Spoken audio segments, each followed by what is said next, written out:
Thank you, Citi Shakti.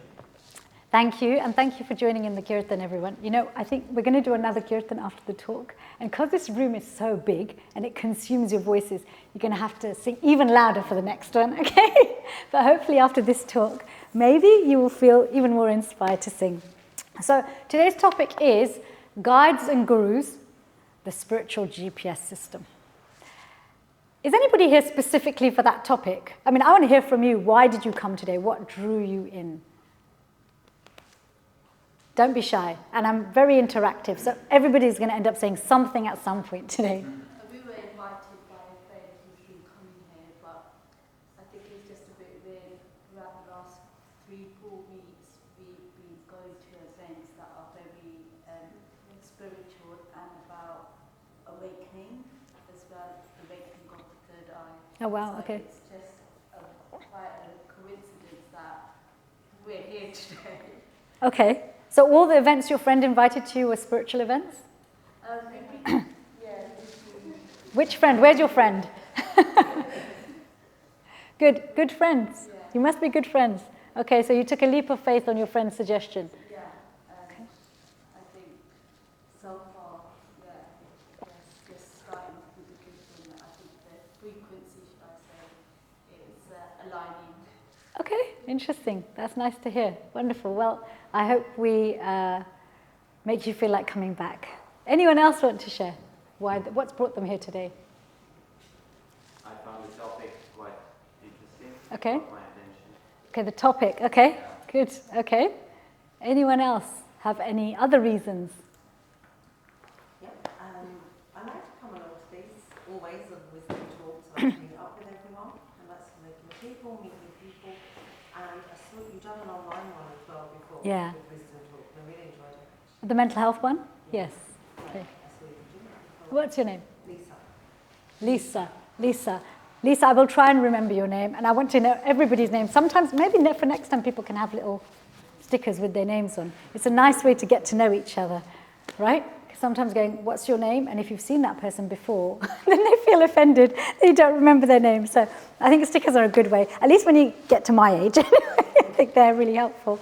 Okay, anybody else want to share what's brought them here? Anybody have a completely different reason? Not friends, not the topic, they're not a regular. Anybody just coming off the street because it looked interesting? No one off the streets here?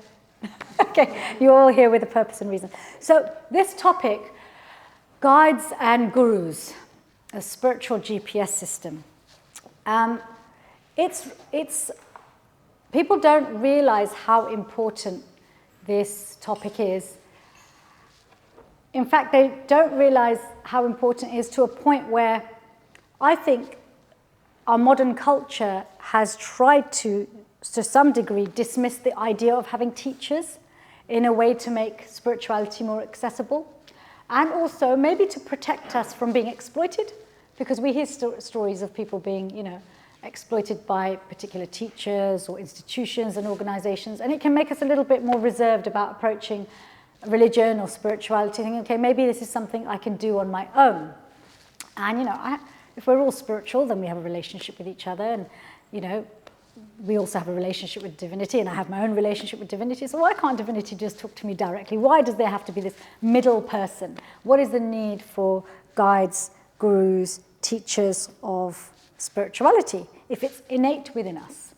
Okay, so one could easily argue that for everything we need a teacher, don't we?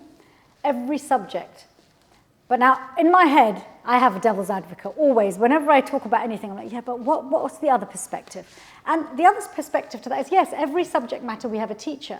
But the subject matters that we have a teacher for, they're not innate to us. Like maths isn't innate to me. Geography is not innate to me, right? It's science isn't innate to me, but spirituality is meant to be innate to all of us. So then, therefore, surely, why do we need a teacher? That's my other voice in my head. Could go, yeah, but why? So I want to hear from some of you, because you are here for this topic. So some of you are thinking this is important. You're already thinking that. So please petition to the devil's advocate in me who's saying, well, yeah, but yes, you could say we need a teacher for everything, but all the things we need a teacher for usually are things that we have to learn from the outside. They're not things that are innate to us. They're to do with substance and matter. So someone has to teach it to us. But spirituality is innate. So why can't it just emerge from within, from spiritual practice? So what are your thoughts? Why do you already think that it might be a good idea to have guides and gurus or teachers in spiritual practice? What are your thoughts at the moment? I think the main difference would be experience that I can think of. You're going to have to speak up. This room swallows the voice. The main difference I can think of would be experience. Like we haven't experienced what other people have experienced or the trial and error they may have had. We haven't had the same. So it's kind of the idea that we can learn from anyone.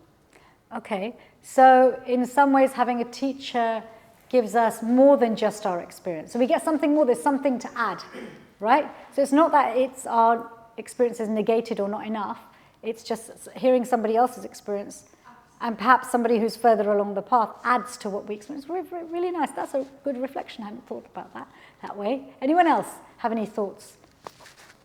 Anybody agree with my devil's advocate and think we don't need a teacher? I feel like there's so much external stuff that innate voice that's really quiet. So when you see a teacher, it can almost pull it out of you. Amazing. You can be like, oh, I forgot about that it's in there. That's so nice. Yeah, so the teacher may draw out our own voice and our own experience even more strongly. So it's not about that they're putting in, but they're drawing out. Drawing it out. Amazing. That's such a powerful way of looking at it. Amazing. Yes. I don't need to be here, really. I feel like sometimes I don't even know my own voice.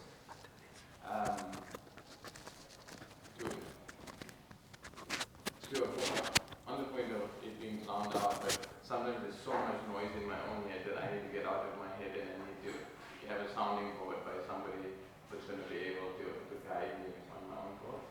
Okay, so sometimes that inner experience is silenced by the external noise. Yes. And so you might need a guide. Yeah, it's kind of like being in the dark, right? You need someone to shine the torchlight of knowledge. And I just now, Prayag asked me to do some invocation prayers before we started, and I haven't done them, I'm afraid. But those prayers actually are about requesting and appreciating the knowledge that the teachers give us, because they remove the darkness by shining the torchlight of knowledge, right? So And sometimes there's too much light. too much light is blinding. Yeah, it's blinding. If you're just reading all the time and you're just getting so much of information, and I think that's where in this world we're living in, there's just podcasts and videos, and there's just so much of content that you just get so much of content that you get bewildered in the content. So we need someone to kind of regulate the volume of our spiritual experiences so we don't get overwhelmed. Yeah. Okay, very nice. Really interesting answers today. What a wonderful group. You know, it's really nice to see over the last 30 years how people's understanding, even in the big wide world of spirituality, has changed. I remember back in the day when we'd do these talks, people generally had quite a negative approach to spiritual teachers and had no reflections on spirituality themselves. So it's so wonderful, the answers that you're giving me. Anybody else have any other thoughts? I think spirituality is very unstructured. So what we learn from others, usually there's structure to it. Whereas spirituality is non-structured. So I think a teacher is required to sort of narrow it down and give us a structure. Why is structure important? Because otherwise we could just be lost without structure. I mean, spirituality is such a generic term. I mean, it can mean different things for different people. So we need a route map. Anything we do in life has to have a structure. Sure. So we need a structure, we need a path, we need a route map. Okay, I'm going back to being devil's advocate. I know I'm doing the talk, but I'm not here to just convince you of anything. Do you have the sacred texts? There's a structure in there. Why can't we just read that and follow the structure in the sacred text ourselves? We need somebody to interpret that. Why can't we rely on our own interpretation? Sorry, go ahead. Maybe from their experience, because the teacher would have had some experience, or that's why they're teaching, right? So they would have gone through that process themselves. Okay. But why not just follow that structure yourself and just get to it? Why not? It's quite complex. Like, especially when you read the Gita, like it's very complex, some of the ideas and concepts. And I think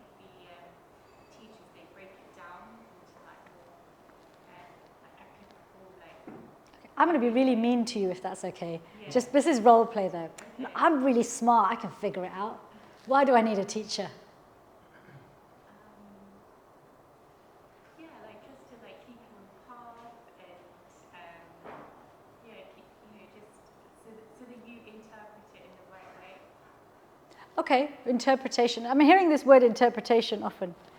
I think when the scripture is written, if we class it as a manual, the original person who wrote it, they meant something, and if we read that without being in close association of that original designer, we can be misguided.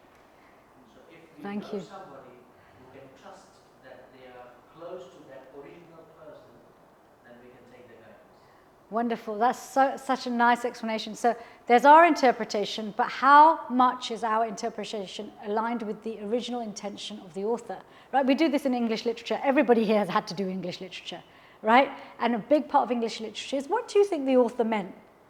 Right? And sometimes, like, you hit the nail on the head with what the author meant, and sometimes you think something completely different because you've interpreted it differently. So, the Bhagavad Gita, this whole idea of think Gita, is, if we look at the Bhagavad Gita, the song, Gita means song, Bhagavad, this great person, actually God. So Krishna is speaking this, he's having this conversation with Arjun. And Arjun starts this conversation with Krishna really with a problem. Okay, that happens to all of us, right? We tend to seek wisdom when we have a problem. We don't tend to seek it when we're having a good time. What is his problem? He's having an identity crisis. Okay, he doesn't realize it's an identity crisis. He thinks he's just bewildered and anxious about fighting, right? And a lot of my patients will come with various signs and symptoms of psychological illness and mental illness. And essentially at the heart of it is some sort of identity crisis. The way I was living before doesn't work for me anymore. The way I was thinking before doesn't work for me anymore. The choices I made before don't work for me anymore. And I'm now having so many different experiences that have left me bewildered and just not able to function. So this is Arjun's plight. He's on a battlefield. This is the greatest warrior, okay, on the planet. Imagine that, being the best at your craft. And you're about to meet, it's your finest hour. It should be your finest hour. And you're kind of, stage fright. What's going on? I'm bewildered. I'm overwhelmed with so many different feelings, thinking about all the different outcomes. That's what happens when we become bewildered by fear, right? We think of all the different outcomes, and usually the worst outcomes, right? We catastrophize, like in a sense of preparedness. Right? If I catastrophize, if I think about the catastrophe first, then when it happens, maybe I'll be able to better deal with it. Isn't that what we do when we're worried about something, when we're anxious? This is what Arjun's doing. He says to Krishna, okay, take me to the middle of the battlefield, show me what I'm up against. And then he just puts down his bow and he starts to think about all the worst outcomes rather than what he's protecting and what he's defending. Because, warriorship isn't about fighting. It's not about destruction. It's actually about protection. So he's there to protect. And Krishna, essentially what he tells him is, hold your horses. Stabilize your feelings for a second. I actually think your questions would be better answered if we first have a reset of thinking about who you are, first of all. So Bhagavad Gita is really, it's Krishna's words, it's his guidance to us on how we can realign our sense of identity with our most natural self, okay? And this is what he means by when he's talking about the soul, and he says the soul's amazing, cannot be burned, wet, destroyed, has no beginning, no end, it's always existed. That's what he's saying. He's saying you're amazing. You have no beginning, no end. Death is not a familiar thing for you. Yes, the body dies and the body comes about again, but this is just a vehicle. And so he starts to tell Arjun why it's important for him to understand himself separate from just his physiological or social or psychological identity. And primarily he says all of the stresses you have and anybody has, the happiness and distress, comes from changes. Isn't it? Everything changes. Everything changes. It's just changes as guaranteed as death. Okay? It's more of a guarantee than even taxes. Okay? Not everybody pays taxes, right? And that's legitimately not everybody pays taxes. That's not a dig at anyone. So this change, he says, it's this change that comes about because of time. Because time does, it changes the mind, it changes the body, it changes our roles. Even if we have no intention to change anything, change will happen, right? Have you noticed that even if you have no intention to change your physical appearance, with time your physical appearance has changed. You might have no intention to change your mindset, but your mindset has changed, because when the world changes, if we don't direct what we're going to hear, what we're going to nourish the mind with, we tend to just follow the trend, right? And our roles, even if you don't, with any intention, assign yourself new roles or pursue new roles or leave old ones, they will get taken away from you and new ones will be given to you, right? So he's just explaining to Arjun that all of this change is what causes your happiness and distress. And it's very destabilizing because it keeps you in a constant state of fear. But you realize who you actually are beyond, independent of these. So yourself in a complete, in a holistic way, then actually what you'll be able to do is not just navigate these changes, but navigate these changes in a way that your life as a human, your human life will be very successful, you'll be happy, okay? Even in distress, you'll be happy. We'll come back to that. How can you be happy in distress? But also, you'll realize who you actually are beyond all of this. Now, that's a pretty deep message to understand and not allow this filter of our mind, which carries so many impressions from around us, from our childhood. Even if you don't believe in reincarnation, just from our childhood, how long have we been around? We've, at the very least, everybody in this room has been around for at least 2 decades, okay? And in 2 decades, imagine how many sounds you've heard, how many things you've seen, how many sensations you've felt, how many dreams you've had, how many nightmares you've had, you know, how many wonderful experiences, difficult experiences, how many smells. So your senses have been bombarded. Now, all of those have left an impression. And that impression, if you think of the mind as that glass, that window, every impression either makes that glass rose-tinted, it may make it gray, it may make it, you know, it gives you a different vision. It may crack the glass. Trauma kind of has this ability to, difficult experiences have this ability to make our mind not see things for what they are, right? So glass might be cracked now. If I said to you here, I'm going to show you a beautiful sunset, but you're going to have to look through a window which is cracked, smudged, has paint smeared on it, what are you going to say to me? No, thank you. I'm out of here. I've got a friend who's got a better place with cleaner windows. Right? That's what you'll say to me. So this is the spiritual teachers. They act, and teachers in any field, yes, we understand them to be further ahead of us. But like Vijay was saying, they sit closer to the sunset. And even if they're not right next to the sunset, from their view, their mirror or their window is clean. Right? These impressions have been cleansed, because part of spiritual practice is that the mind becomes clear of anything that blocks us from experiencing ourself. So actually, Krishna makes this very good point too, Arjun. I know you've had your hand up, go on. I won't go on. Yeah, so you mentioned that the mind always tends to jump to the worst conclusions or the worst scenarios or outcomes. Why is that, and how can we change the mind so that we look towards positive outcomes instead? Can we park that question for the end? Is that okay? Okay. So Arjun has lots of questions for Krishna in the Bhagavad Gita. Has anybody here read the whole thing? Okay.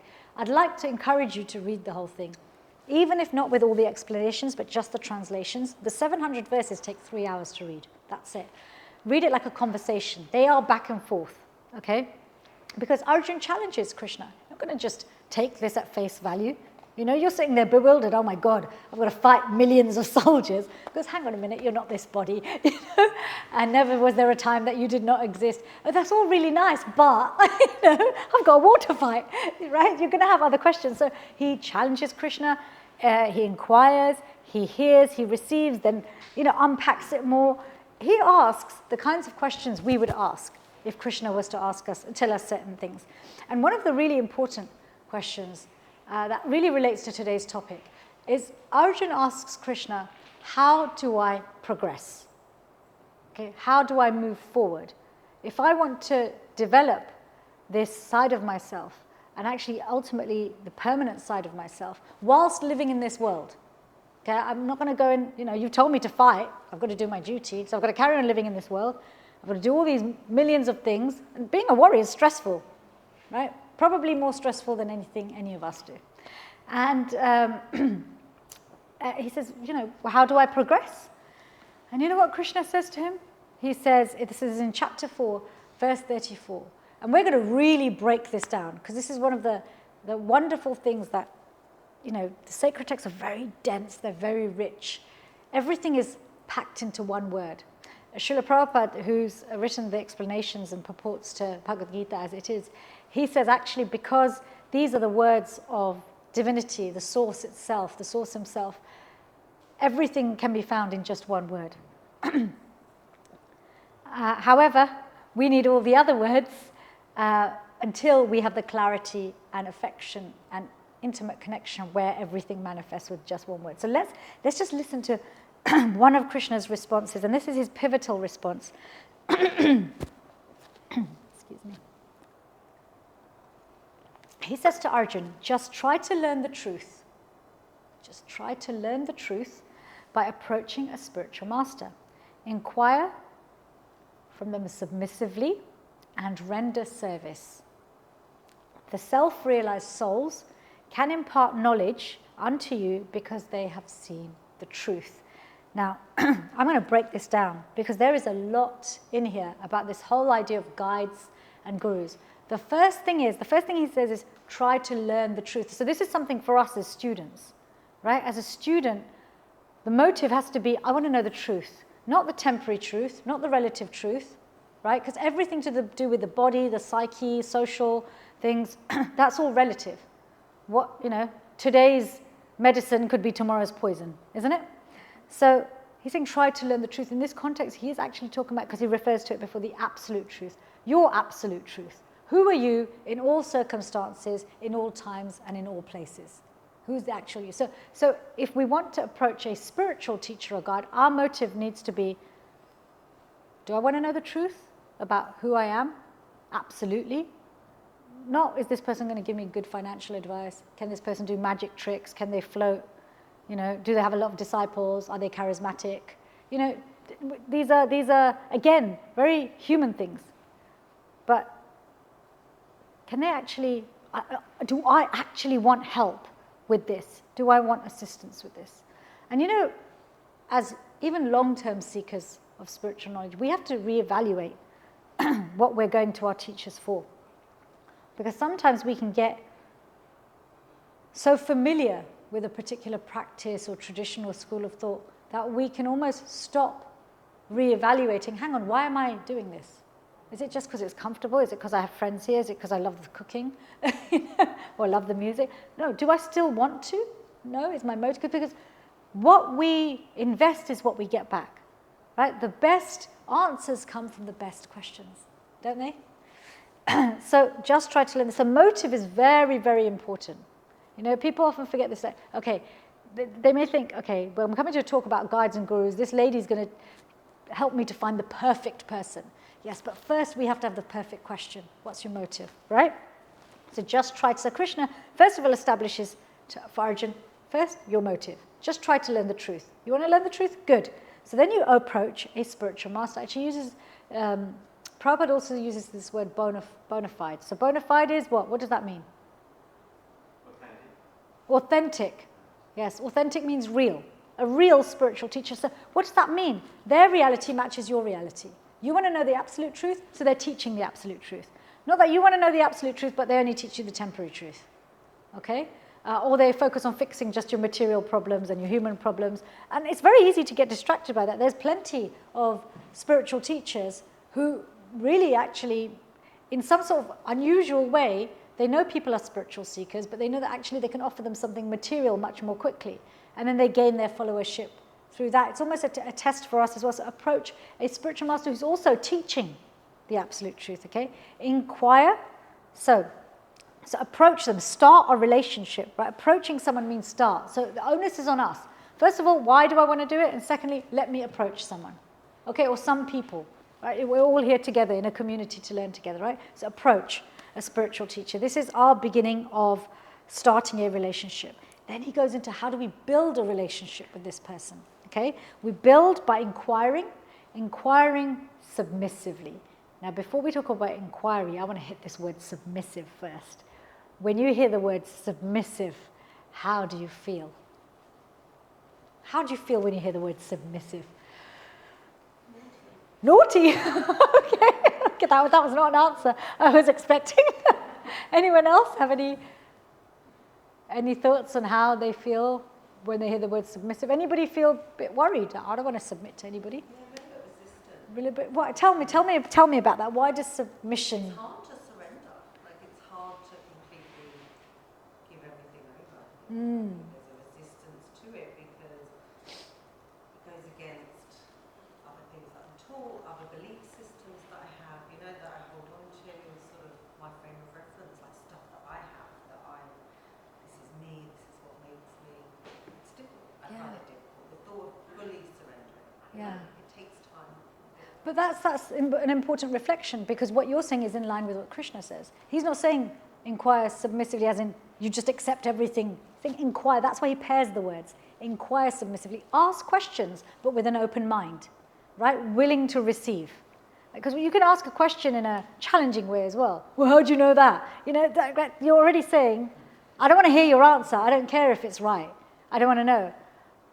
But you can say, like Arjun's tone when you read the verses, it's like at the start of this particular chapter, Krishna talks about where he's shared this knowledge before. And Arjun says to him, hang on a minute, he's older than both you and me. How could you have told him this knowledge?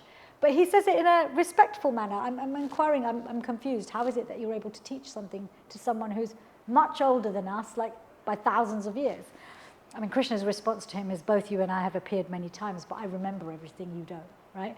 So this inquiring submissively, the two are paired.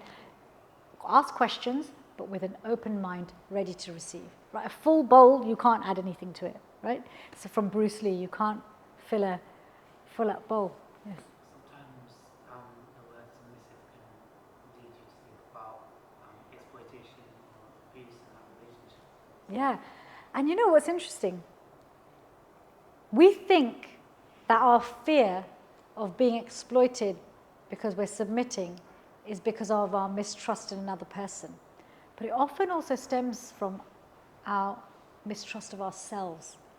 We don't always trust that we will read the cues and the red flags properly, because maybe previously we didn't. Isn't it? I like the idea of being submissive. I think it's because it allows me to be quiet. And then often if I'm very quiet, the questions I think I had disappear.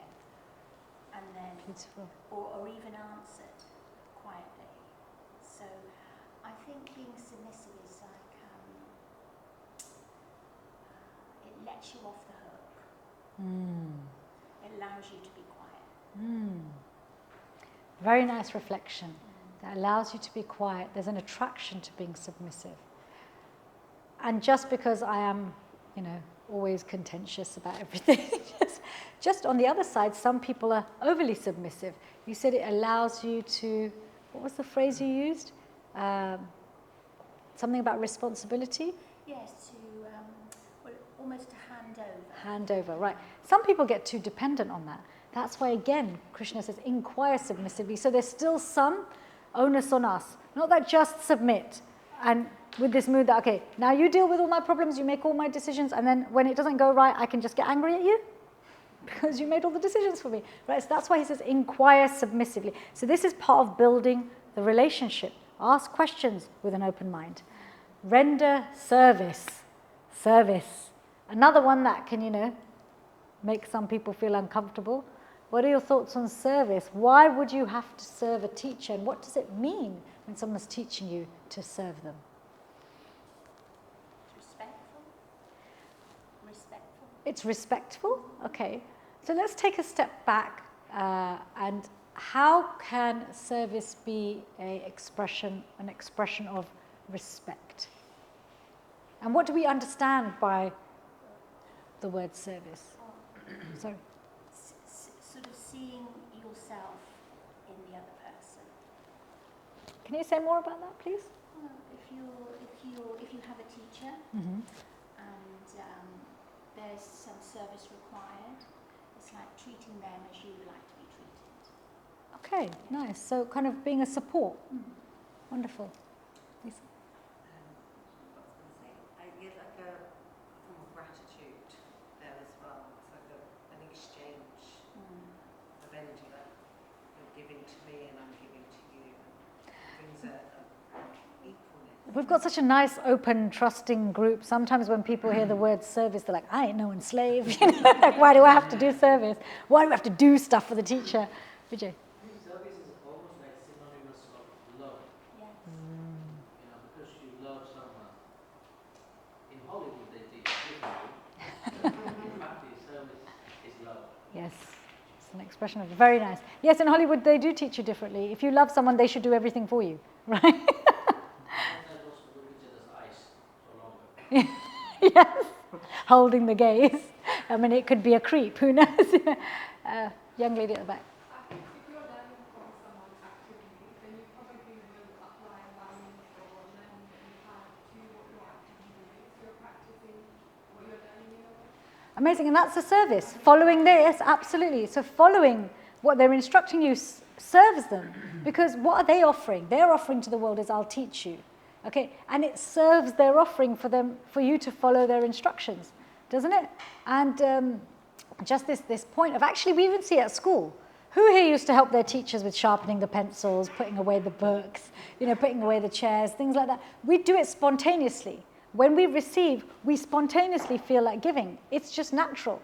It's very hard to stay in a miserly state of mind where we just take, and don't give anything back. It's very unnatural, and usually the few people who live a life like that end up giving in a way which they don't expect, or they end up really very unwell and unhappy. It's a sign of reciprocation and awareness as well of what you've been given. Yeah, a sign of awareness and reciprocation. So this is, again, coming back to this building a relationship. So it's interesting that Krishna first starts off with us, right? So when Arjuna says, how do I grow? How do I know? How can I live in this world and carry on? He actually says, okay, start with yourself. Start with your motive, then approach someone whose desire, what they teach aligns with the absolute truth.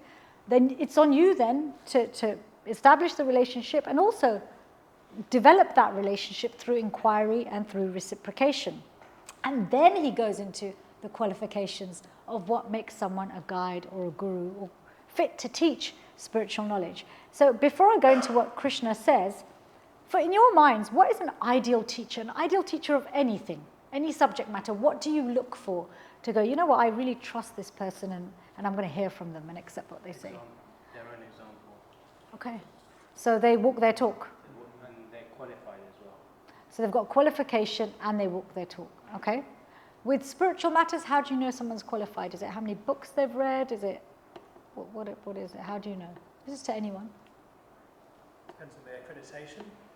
What do they actually have? So, for example, if you're a doctor, then you've learned that kind of line. And you have letters after your name, yeah, right? Correct. It's that type of thing. Okay, but that's what I'm saying. With spiritual knowledge, you don't always have letters after your name. In fact, I was listening to a class by Radhanath Swami. This was years back, but it's just stayed with me. He says that, people chase after so many letters after their name as a sign of qualification.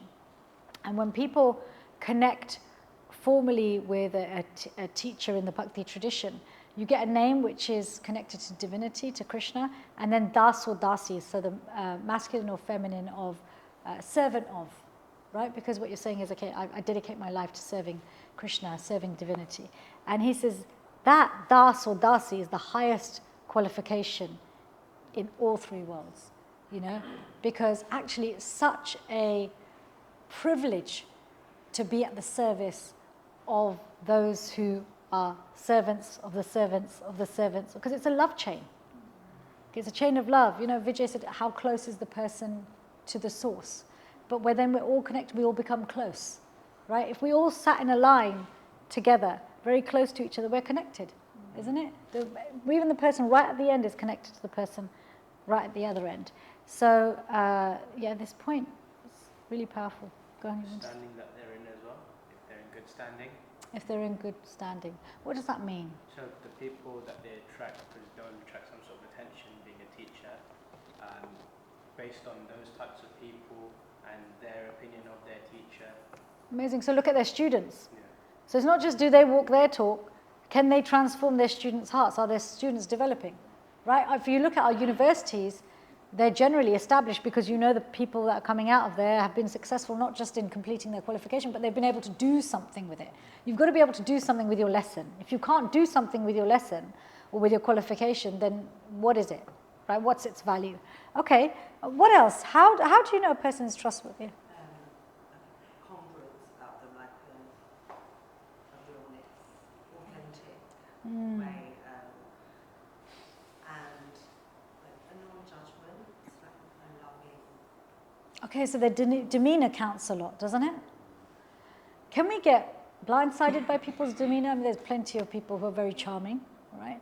So how do we protect ourselves? How do you protect yourself from a charming person who might mislead you? Look at the character. And how do you assess someone's character?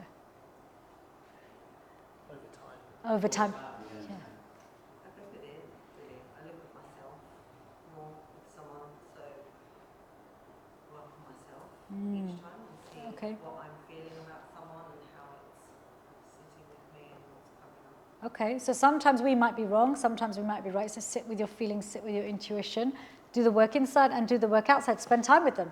You don't really know anyone's character till you spend time with them, right? You're not going to know in a flash whether this, although we do jump to conclusions. How do we create celebrities? Because we create celebrities. A person becomes a celebrity because we celebrated them, right?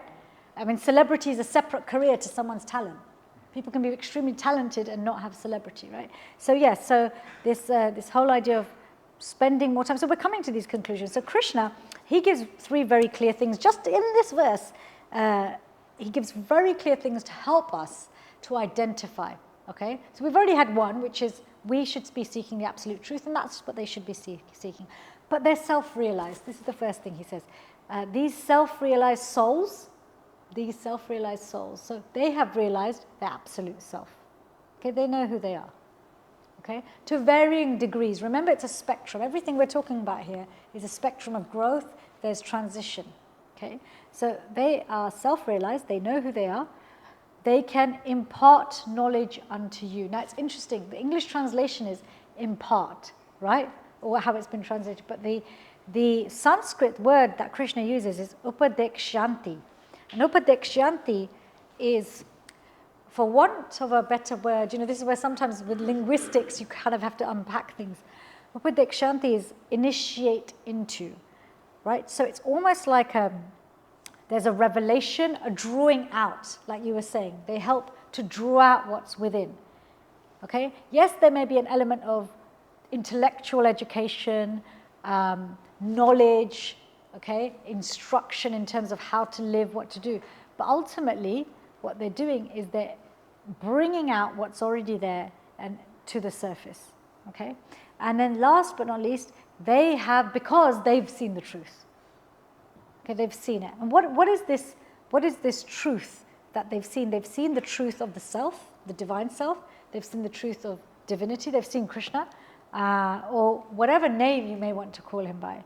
And they know what their relationship is with Krishna. Okay, they know that relationship because everything ultimately is about relationship. When Krishna speaks to Arjuna about the nature of our spiritual self, he uses this very specific phrase, Satchit Anand. Okay, Satchit Anand means eternally wise and blissfully connected. Okay, so eternal, full of knowledge, and blissfully connected. The bliss is from the fact that we're connected. We're all seeking connection. Even the hermit is seeking connection of a different sort.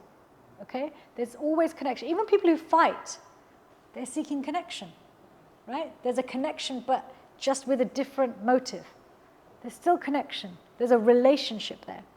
So some other things, this kind of just coming back to this idea of a bona fide spiritual teacher. Some of you said, some of you have mentioned that they're qualified.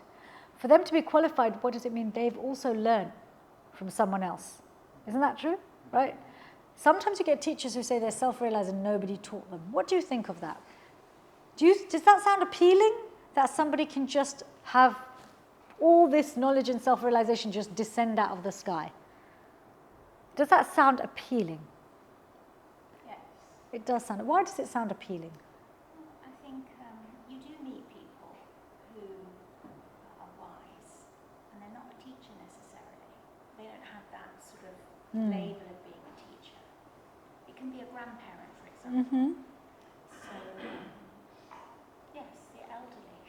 Okay, so that comes from experience. Yes. I'm talking about the spiritual teacher. Krishna's here saying he gives this one qualification. He talks about how they should come in disciplic succession. So every teacher has a teacher. So again, just back to Vijay's point about we want to be as close to the source's meaning as possible. What's Krishna's actual intention?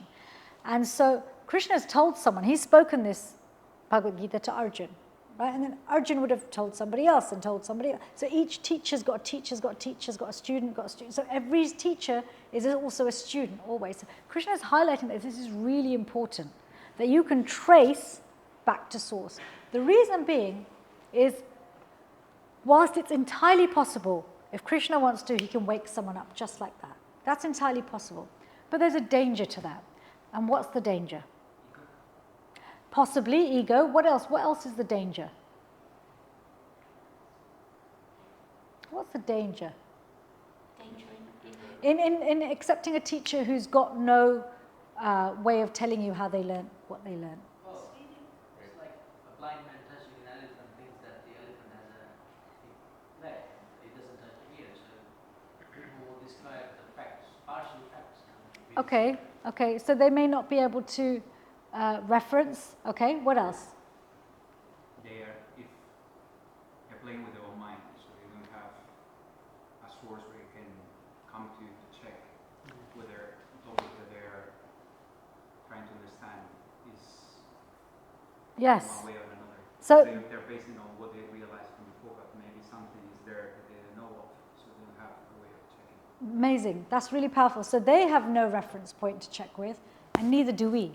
Right? Because if they've had no teacher, then they've got no reference, they've used no books, they've had no instructions. And whilst it's, like I said, it's entirely possible, Krishna can do anything, he can wake us up like this. To learn from a teacher like that becomes challenging for us. Because there's also these three aspects, we have this threefold checking system. Guru, Sadhu, Shastra, right? We have to make sure whatever we're hearing from the teacher aligns with sacred texts, right? Just like what your lecturer tells you has to align with the textbooks and the research, doesn't it? And what other people are practicing and saying. They may not be teachers, but they may be further along. Adriel? I was going to say that even it might seem like that person don't know it, but he gives an answer still. That in the case of someone who's following that guru might be misled, because the guru tries to answer just to be able to reciprocate with the Yes. and they just give a fake answer, and you along the path as the year continues. You might have put your faith into that person, but that person has never told you, I don't know, because he's trying to make something up for you to feel content. It's like taking a journey through a forest, and you meet someone who tells you that, yes, they've visited the most beautiful part of the forest, but they can't tell you how they got there.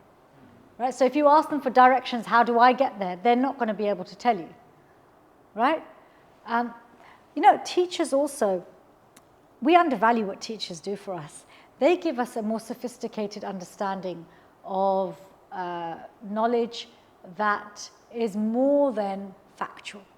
I can relate this to even a simple science like medicine, for example. Right? So we spend years studying the anatomy of the body, arteries, the nerves, the venous system, everything, the lymph nodes. We know the location of everything. We have these beautiful diagrams in these thick books with fancy names, with long names. But when it came to doing my first operation, okay, I remember doing a simple appendicectomy. I had this mental picture of how everything was going to look. And when it was opened up, it didn't quite look like that. Because there's only so much you can show on a piece of paper versus what it looks like. And so obviously I was learning from the senior surgeon, I was just assisting. What they were navigating and helped me to understand is that, yes, what you have is a roadmap, but actually everybody's body is different. So when you transfer that map into something that's fluid, because the body is more fluid, isn't it? It's not this rigid piece of paper. then things move a little and you may be required to just adjust your vision. Okay, so one of the reasons we call this the spiritual GPS system, because something that a teacher does that's really important. You know what GPS stands for? Anybody here know? Global Positioning System. Yes, very good. Global Positioning System, or Guru Positioning System. Right? But global is important. Right? Global because the satellites are high up. They have a bird's eye view of the planet. They have bird's eye view of, I think if you look on Google Maps now, you can have all sorts of varieties of the kind of map you want to see, right? So they give you this bird's eye view. They zoom out, the teacher zooms out, and then zooms back in again. Okay, isn't that what Google Maps does?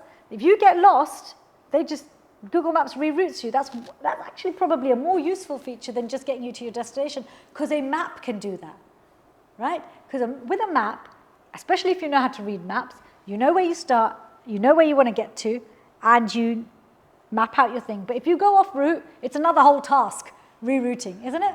So one of the most helpful features of any kind of map system, I don't want to be biased, there's Waze, as well, and Apple have their own maps thing. So they will reroute you. So one of the really powerful things about having a spiritual teacher is that as well as giving us, being aligned in terms of our purpose of recovering our absolute self, teaching us how to live in this world whilst doing that, they can also show us how to reposition ourselves and redirect us if we go off track. Okay? So it's always really helpful to have at least a few key teachers, and our relationships with them should progress, where we have those we submit to the most, those we submit to for certain things, and those we submit to, maybe casually, they're kind of like guides, etc. So this concept of a spiritual teacher is, in one sense, I would actually say it's necessary. And the reason I say it's necessary is because, again, coming back to our filter of the mind, you two ladies were talking about the third eye, right? So the third eye is very much connected to the mind. It's the mind's eye. But the third eye can get clogged by experiences, by other people's thoughts, by other people's feelings. Okay? We experience this, right? You might have heard of energy vampires. You spend time with them, you feel drained. Okay? But even simple things, if you're not around an energy vampire, you're scrolling on social media and you're being fed. That's why it's called your feed, because you're consuming it. The mind is taking it in, digesting it, and if you don't want it now, packs it away into your unconscious and subconscious to use later. Okay? But this third eye can get congested. And because it can get congested, we need someone who can just help us clear that filter. All right, so whether you're looking for a metaphysical type of spiritual awakening or you're looking for an absolute spiritual awakening, teachers are essential and consistent. What Krishna is saying here very clearly is consistent engagement with the teacher. Regularly hearing, regular application, regular interaction, and regular inquiry and submission. He actually is against blind submission, okay, and unnecessary doubt. But inquiry, you sometimes need to inquire, you have questions.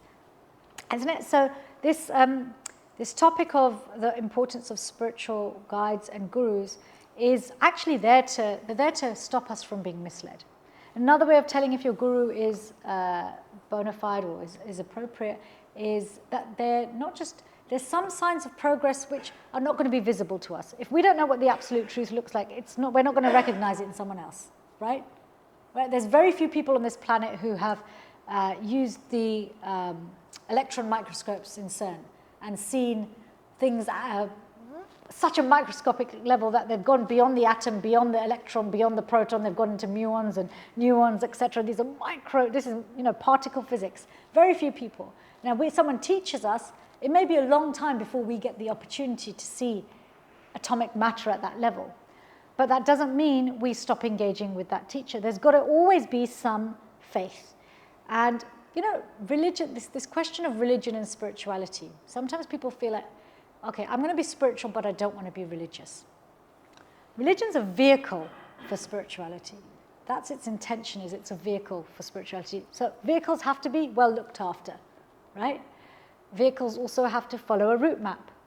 Vehicles also have to have other vehicles who are already at the destination or much further along the destination. So we want to find genuine vehicles that are in good condition, but we also want to follow this vehicle or be driven in this vehicle genuinely. So this is about how genuinely we follow a genuine path or tradition. You've got to drive your genuine vehicle properly, isn't it?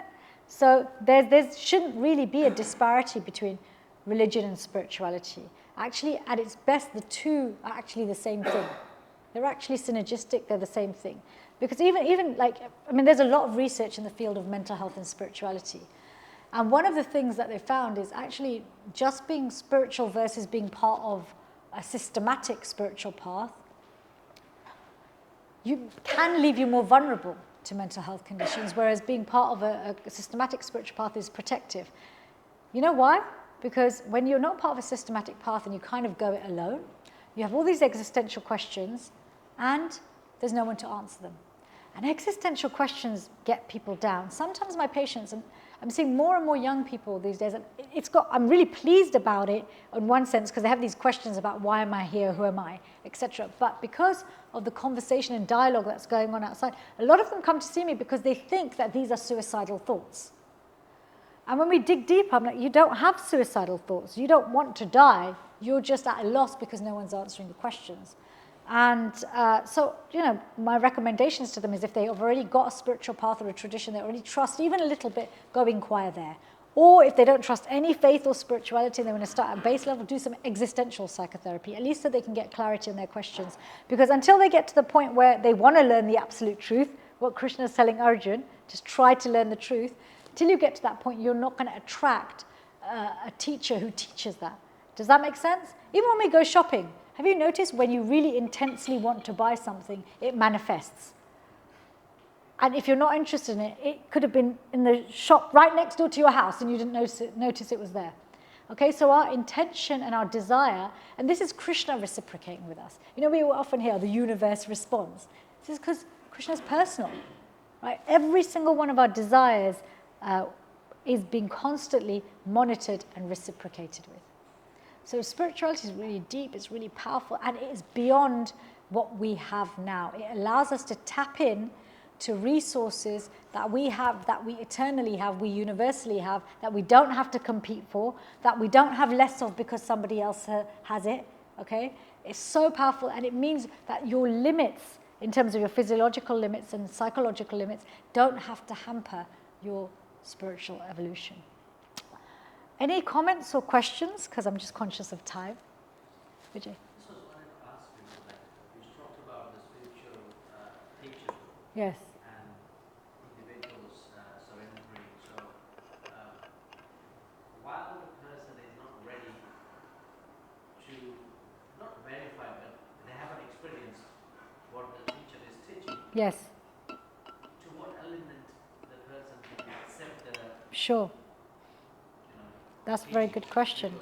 Or the person, they never have to verify once they think they have the right teacher. Where is the balance? That's a very good question. So when you first get to know someone, you are constantly verifying. If that's with anyone, right? You hear, you decide, okay, first of all, does this make sense, right? We test with our logic first. Does this sit right? Okay. Does this seem authentic? Does it seem real? And is this inspiring? Is this going to give me something good? Right? So first you're already verifying.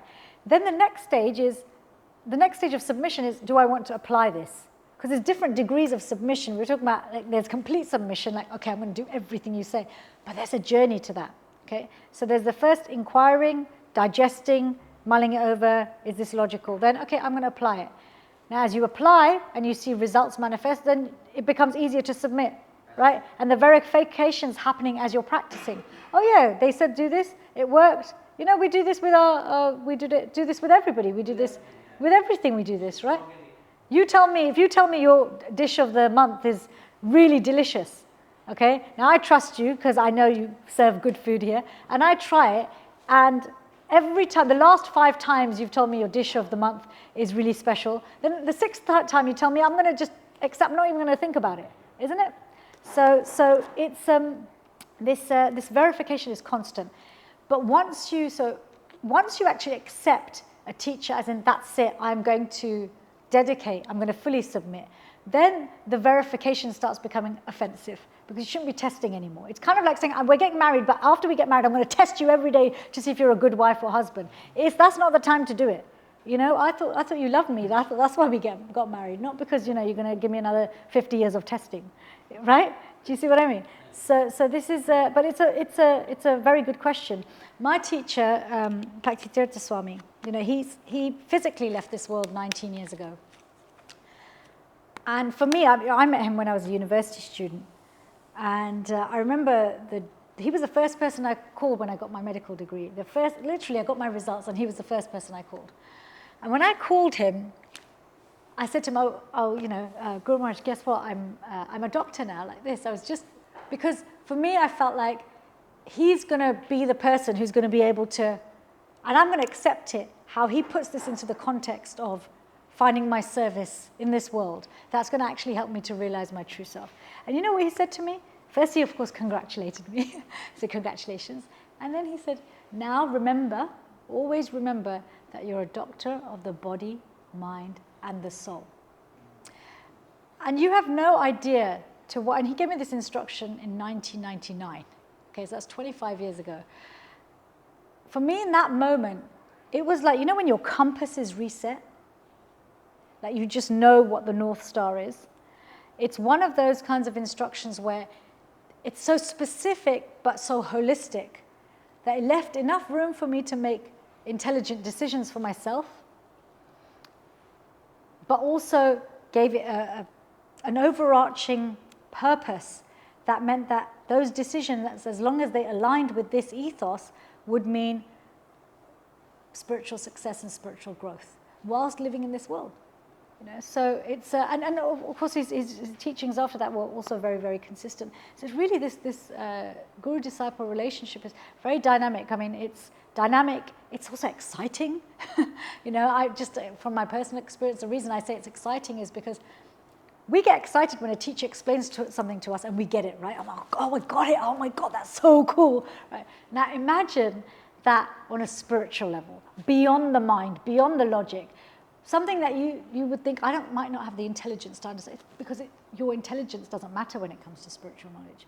Your IQ doesn't matter, your education doesn't matter, your culture doesn't matter, your color doesn't matter. It doesn't matter if your whole family's told you you're the most thick person in the whole world. It doesn't matter what anyone believes about you. Because that ability, spiritual intelligence, is every single person's birthright, quality, and actually eternal attribute. Okay? And so when we're when we were chanting and we're singing together, we're getting in touch with our own divinity. And we're getting in touch with Krishna. We're getting in touch with each other. But we're getting in touch with each other. Our vibration, use this word frequency and vibration, a vibration which really resonates with our spiritual self. Even when it might not be melodic to the ear or make sense to the mind, that vibration, the oldest languages are recognizable by the oldest parts of ourself. Okay? And it's interesting because the eternal part of ourself is the oldest part, but it looks the youngest because it never ages. And the newest part of ourself looks the oldest. So these sound vibrations, when we live in that space, what it does is our spiritual intelligence from the supra-consciousness of the supra-mind comes up, okay? And it takes over just the ordinary psychological and intellect and thinking. And then we're not so hampered by, the more difficult feelings, and maybe even sometimes the good feelings in the mind, because sometimes the good feelings in the mind also keep us away from the soul, right? They trick us into thinking, hey, this must be home because things are good right now, right? Any other questions or comments? Did you always prescribe religion as part of the practice? It's that dynamic, right, between spirituality, religion, and then the sciences. Yes. They actually work very harmoniously together because we are whole people, so our problems are whole problems, right? Whether you look at something manifesting as a physical health problem, a psychological problem, or even a spiritual problem, the source is going to be from many places.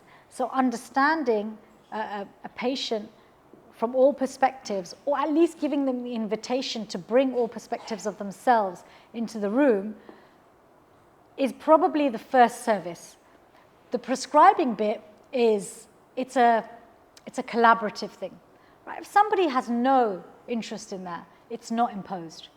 Equally, if somebody really isn't ready to take medication, it's not imposed. Do you see what I mean? Some people are not psychologically minded. Psychotherapy is not right for them.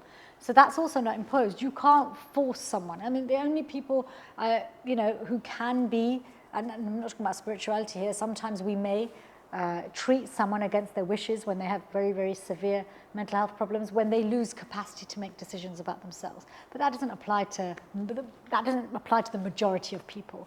So have I always prescribed? I've always left the door open for people to have that conversation, but that's what it is. It's an invitation, and then reciprocating based on what people want and how I can serve.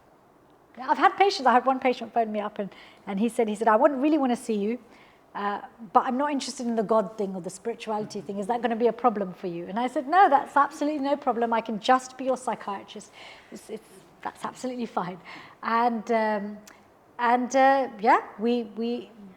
we had our sessions. I treated him. He had some psychotherapy. I gave him some medication, and he got a lot better. And then I think maybe on our 6th appointment, he said, I know I said to you that I wasn't interested. He said, but I'm curious. And I want to know a little bit more why. Why do you integrate it? Why do you think it could add something to my life? So this is the thing. It's the fragrance we carry, people smell it, right? So. I'm picking up a lot of my health coaching, and initially, when I entered the NHS space, I thought, God, this is going to be really taboo. But it just comes up so organically sometimes that you can leap someone back to faith, because I think there's so many answers. But I also know so many people who have overcome their mental health issues with spirituality.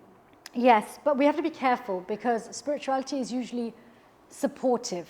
It doesn't, see, one thing that's happening in people trying to be a holistic is they end up not being holistic. They're kind of going, okay, so it's not science, it's only spirituality. But it's not either this or that, it's this and that, okay? So it's actually healthier. Like, I'll often be speaking to regular practitioners and people who've been practicing for a long time who will neglect their mental health, saying that, just chanting is enough, or just praying is enough.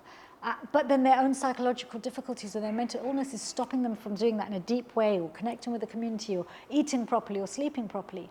And yes, chanting is enough to absolutely realize your absolute self. And when you're at that level, the body and mind really are not going to bother you that much. But whilst you're in the vehicle, you've got to put petrol in it. You've got to, fix the air pressure. You've got to fix the gasket when it goes off. So actually, spiritual people are balanced, and they're willing to receive Krishna's guidance and love through any medium, rather than partitioning what he's trying to give us. So we have to also be careful of that sometimes service users or patients, clients may come with a very rigid idea of it's only this, right? So sometimes our service is to actually just help to just bring some balance. I think based on timings that I was given, if it's okay with you, we do another short kirtan, is that okay? And then we can also have maybe more questions over prasad, over food. We're going to have a light meal together. That's what you need: music, discussion, and food. I mean, and lovely people. What more could you ask for from a perfect evening, right? And I will answer your question, Dhaval. So I will answer it. Say that again? Yeah, I mean, maybe everybody can sit a little closer so our voices don't get swallowed up by the room. Please don't feel shy. You're not disrupting. Come closer.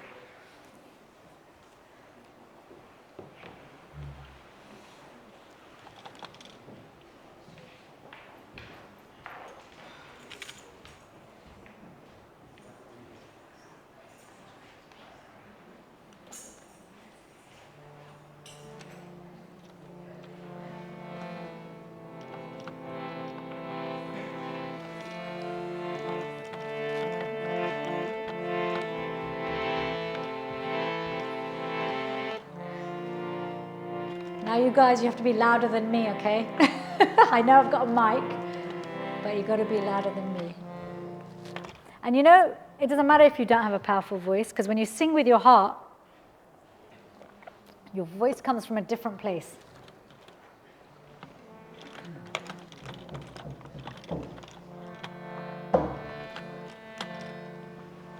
going to just say a short invocation prayer to the spiritual teachers. Join in if you know it, and then we'll move into the good thing. Namo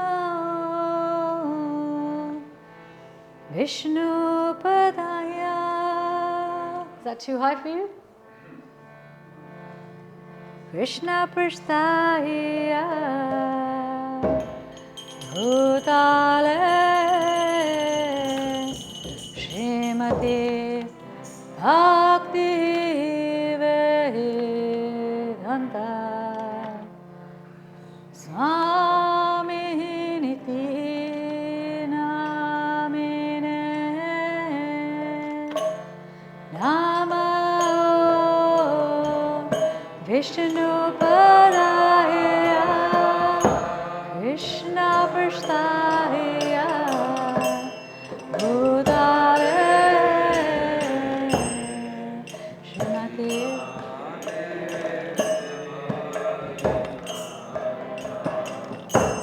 Swami Niti Namine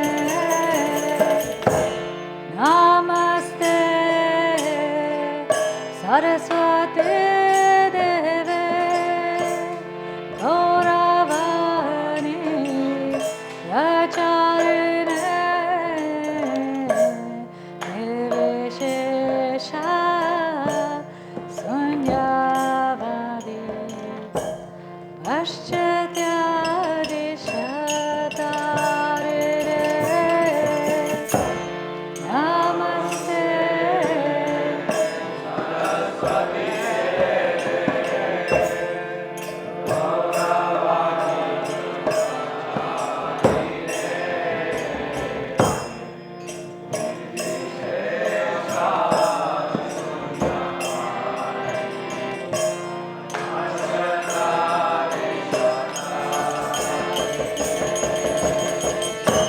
Shri Krishna Chaitanya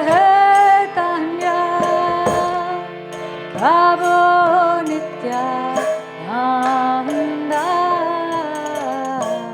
Shri Advaita Gadadara Shivasari Gaura Bhakta Vrinda Shri Krishna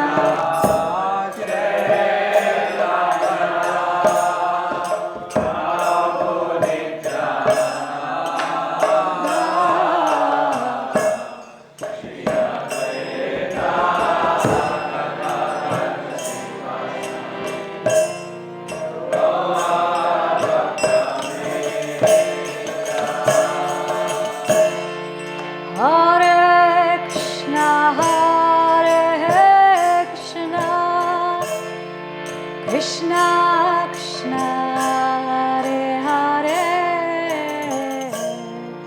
Hare Rama, Hare Rama, Rama Rama, Hare Hare,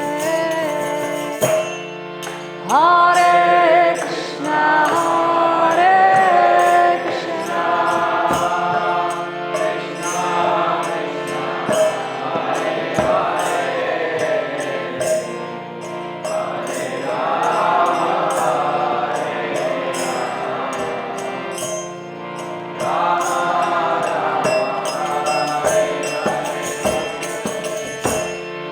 Hare Krishna, Hare Krishna, Krishna Krishna, Hare Hare,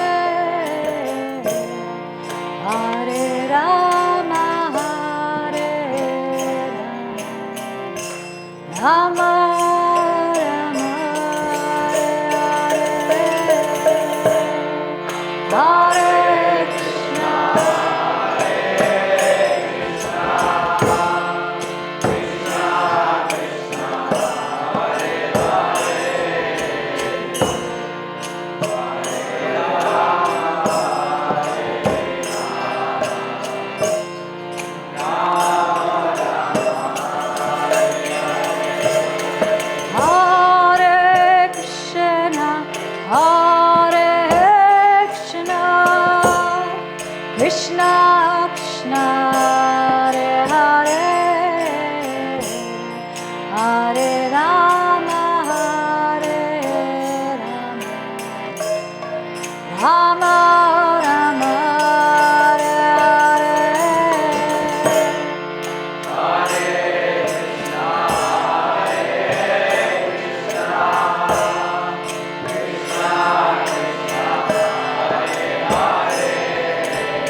Hare Krishna,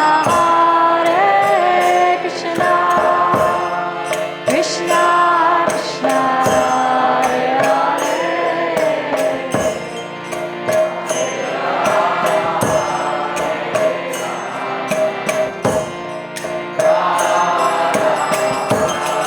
Gentlemen.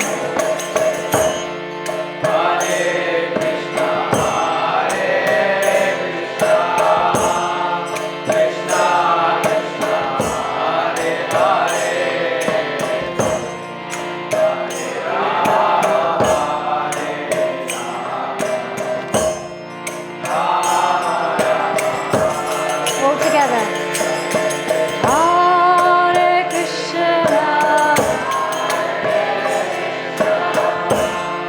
Krishna Krishna, Hare Hare, Hare Rama, Hare Rama, Rama Rama, Hare Hare, Hare Krishna, Krishna Krishna, Hare Hare, Hare Rama, Hare Rama, Rama Rama, Hare Hare, Hare Krishna, Krishna Krishna,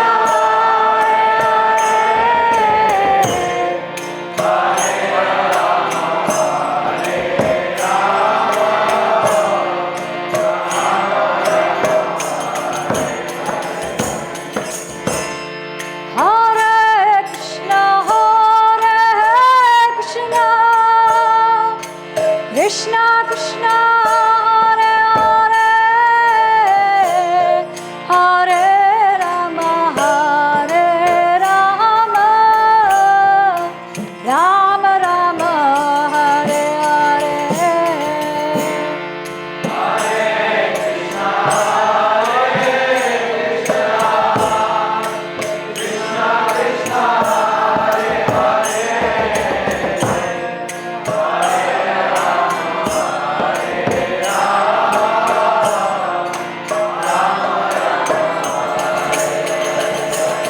Hare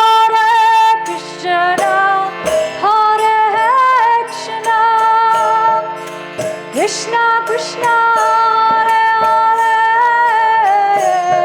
Hare Rama, Hare Rama, Rama Rama, Hare Hare, Hare Krishna, Krishna Krishna,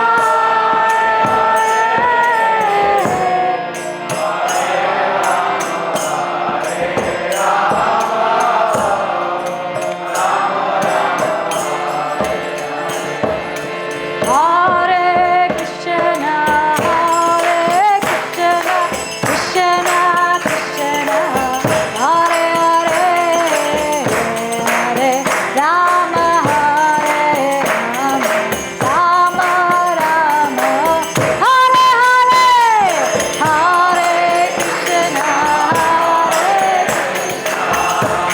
Krishna Hare Hare.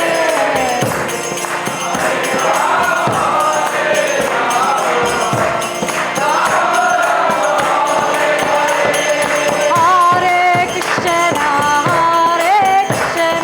Krishna Krishna, Hare Hare, Hare Rama, Hare Rama, Rama Rama, Hare Hare, Hare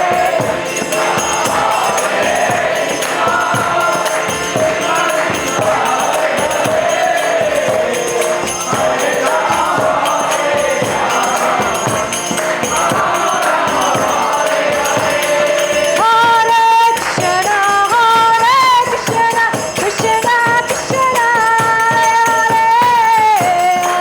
Rama, Hare Rama, Rama Rama, Hare Hare, Hare Krishna,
Premanande. Thank you so much for giving your voices, your hearts, your inquisitive minds, your beautiful souls, your beautiful company, and I hope we've worked up a bit of an appetite both for the food and for some more devotion and more spiritual knowledge and more spiritual company. So thank you so much for the lovely warm welcome. It was just such a pleasure to be with all of you. Thank you. Thank you.